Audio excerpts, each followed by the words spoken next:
بسم الله والصلاة على رسول الله عليه الصلاة والسلام. مرحبا بكم في نهار اليوم في فيديو جديد.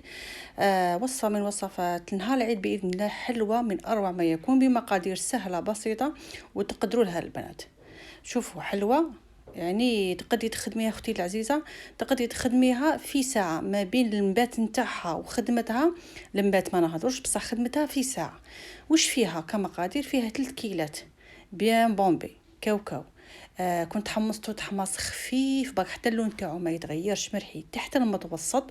هنا خليه بالغبران تاعو ماذا بيك. وعندي بحالها جلجلان، يعني كيلة جلجلان ما كنتش حمصتها، يعني ما حمصتهاش. كيلة ناقصة أندوة السكر، البيض على حساب الحاجة. وعندي حبة كبيرة، هنا كانت عندي حبة كبيرة نتاع قارص، ولا تعوضها بزوج حبيبات صار تاع مبشور ليمون. وش كاين ثاني بون كونتيتي تاع لافاني. كخطوه اولى نحطهم كامل في الروبون تاعي. الكيلات نتاع الكاوكاو نزيد ناكد ريحتها تحت المتوسط بالغبره نتاعها. كذلك كيلة نتاع جلجلان ماشي محمص، وكيلة ناقصه اندوه السكر. راني نعاودكم في المقادير، لا حبيتوا تكتبوها ولا اصلا حنخليها لكم في صندوق الوصف باش تعاودوا ترجعوا ليها. وش راح ندير هنا؟ راح نحطهم نرحيهم. هنا ماذا بكم ضربه زوج ثلاثه، ما تزيدولهاش دوكا، كل وحده وربو تاعها وتعرف. المهم حتى يمتزجونا هذوك المكونات، وتصيبي الجلجلان نتاعك راه تكسر يعني. نحطوهم في جفنه. هنا البيض كما قلت لكم البنات ما نقدرش نقول لكم شحال، تقدر زوج ثلاثه على حسب كيما انايا الكميه هذه استعملت زوج. كخطوه اولى واش راح ندير؟ كخطوه ثانيه ندخل هذاك مبشور ليمون مع لافاني مليح في الكاوكاو، ونبقى نحرك فيه حتى هذيك النكهه تاع القارص تبدا تشمي فيها. شوفوا البنات للامانه، انا الحلوه هذه خدمتها مور صلاه التراويح. شمخت العجينه هذه وخليتها ترتاح حتى الفجر. نعود قبل الفيديو باش نفهمكم علاش.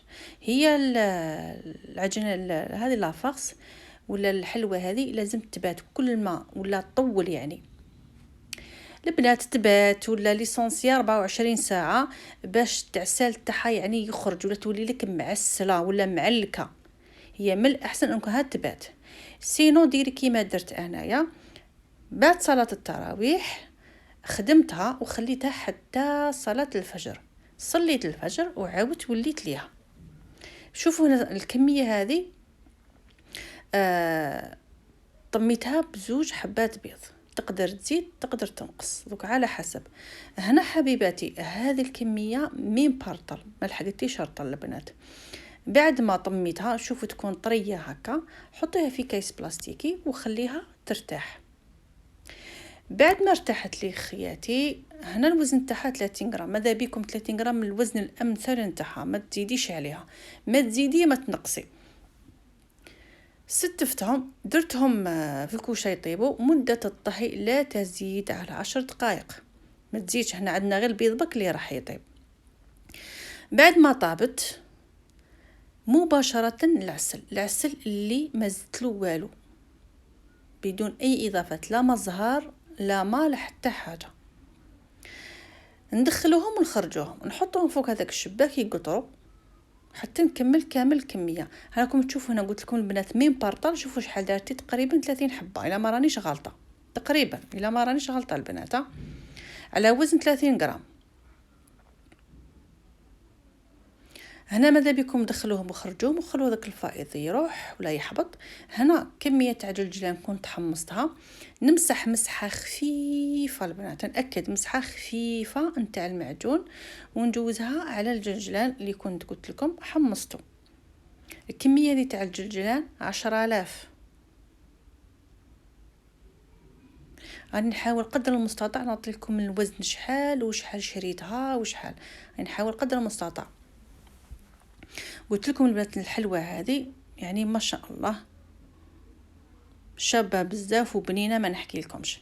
هنا كتزيين شوفوا الجوز والبيستاش 10,000. والشوكولا هذه شريتها هكا تباع، هذه ب5,000.